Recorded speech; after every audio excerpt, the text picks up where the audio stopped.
Wapres Gibran bakal hadiri Tawur Agung di Prambanan, umat Hindu ingatkan tentang mabuk kekuasaan. Menang, menang, diam, hening, tenang, jelas, kita bisa menang. Itulah, dan introspeksi diri sebenarnya, supaya betul-betul membersihkan pikiran, ucapan, dan pikiran kita. Tadi kita sampaikan bahwa pikiran kita tidak pernah dihati orang lain, ya. Kemudian kalau ada masalah kita cari solusi, dan kita percaya dengan hukum sebab akibat dalam hal mulutnya ini yang perlu kita jaga, ya, karena kita jangan boleh berkata kasar, jangan jahat, jangan fitnah, ya, dan jangan bohong.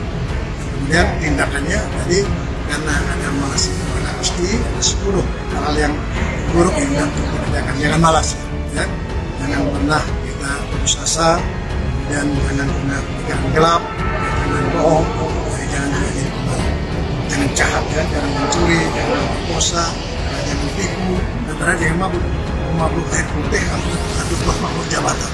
Jadi kita betul-betul meningkatkan kualitas agama kita, agama apapun, ya, apalagi ini bersama dengan masa Ramadan. Betul-betul kita ada toleransi, imunisasi kepada kita bersama. Saat keluarga negara, saya sampaikan tadi untuk mengaplikasikan Pancasila, ketuhanan, bukan kesetanan. Jadi ketuhanan itu artinya betul-betul cinta kasih. Itu manusia terhadap manusia yang beradab, manusia yang beradab itu bukan yang biadab. Jadi saling menghormati, saling mengasihi, saling menukar satu lain untuk memajukan negeri ini. Itu aja juga didengerin. Pertama umur, yang kedua baru 2 tahun aja jadi wali kota. Yang logis saja lah. Itu butuh kepemimpinan nasional dengan leadership yang kuat, yang dipercaya oleh rakyat, yang dipercaya oleh internasional, yang dipercaya oleh investor, yang dipercaya oleh. Sebetulnya yang ingin Gibran menjadi cawapres itu ada 2. Yang pertama Ibu Iriana sendiri, walaupun sama Kaisang sudah dibantah kan, dia bilang jangan bawa ibu saya. Lalu yang kedua Gibrannya sendiri.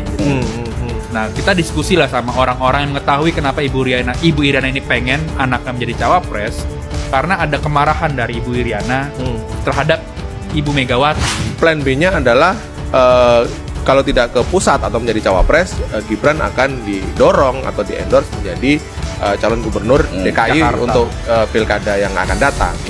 Setidaknya kalau misalnya gagal, gimana kita melihat hubungannya Jokowi dengan Megawati atau Jokowi dengan PDIP, Pak? Ya, yang pasti ini akan membuat Banteng marah, ya. Kemudian di dalam pilkada kami melihat bahwa ambisi kekuasaan itu tidak berhenti. Kita ini negara berbentuk republik, bukan kerajaan. Tetapi Pak Jokowi mau menerapkan dengan menempatkan keluarganya. Itu kan terjadi dengan Bobi Nasution di Sumatera Utara, dan kemudian gerak membatasi lawan-lawan politiknya yang berbeda yang seharusnya berkontestasi secara sehat. Bobi Nasution sama Edi Rahmayadi harusnya berkontestasi dengan sehat, tetapi ada mobilisasi dari apa yang disebut sebagai Partai Coklat.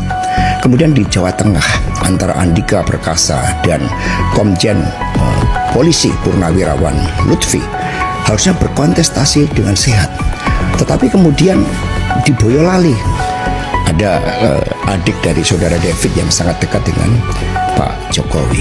Kemudian di Jakarta ini kan mulai terjadi suatu pengingkaran terhadap bentuk negara republik, mau diganti seperti sistem kerajaan.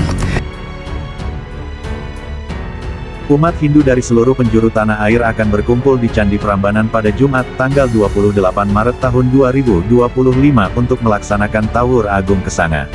Upacara sakral untuk menyucikan alam semesta menjelang Hari Raya Nyepi rencananya dihadiri Wakil Presiden, Wapres RI, Gibran Rakabuming serta Menteri Agama, Menak Nasaruddin Umar. Wapres sudah dijadwalkan hadir dalam Tawur Agung nanti bersama Pak Menak, ujar Ketua PDHI Pusat, Wisnu Bawatenaya di Yogyakarta, Kamis, tanggal 27 Maret tahun 2025. Dalam Tawur Agung Kesanga yang digelar dalam rangka Hari Suci Nyepi tahun Saka 1947, umat Hindu ingin menciptakan keseimbangan semesta. Dalam doa-doa yang dipanjatkan dalam upacara tersebut, umat Hindu menghaturkan persembahan kepada Pertiwi, tanah, bayu, angin, apa, air, dan Agni, api. Selain itu kami memohon keseimbangan bagi negara ini melalui doa-doa kita, paparnya. Setelah itu, pada hari suci Nyepi, umat akan melaksanakan introspeksi diri dengan cara catut berata dengan amati geni, tidak menyalakan api, amati lelungan, tidak bepergian, amati lelanguan, tidak mencari hiburan dan amati karya, tidak bekerja. Umat juga akan melakukan tapa atau pengendalian diri, berata atau puasa, samadhi atau meditasi dan yoga untuk mencapai keseimbangan jasmani dan rohani.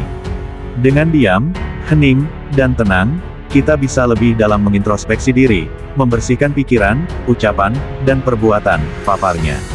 Wisnu menambahkan, melalui momen Nyepi, umat diharapkan selalu menjaga pikiran positif dan mencari solusi dari setiap permasalahan yang ada. Kita percaya pada hukum sebab akibat atau karma. Oleh karena itu, umat beragama harus menjaga ucapan, menghindari kata-kata kasar, fitnah, dan kebohongan. Wisnu juga mengingatkan agar semua umat untuk tidak malas, putus asa, berpikiran gelap, berbohong, mudah marah, berbuat jahat, mencuri, melakukan kekerasan, menipu dan mabuk.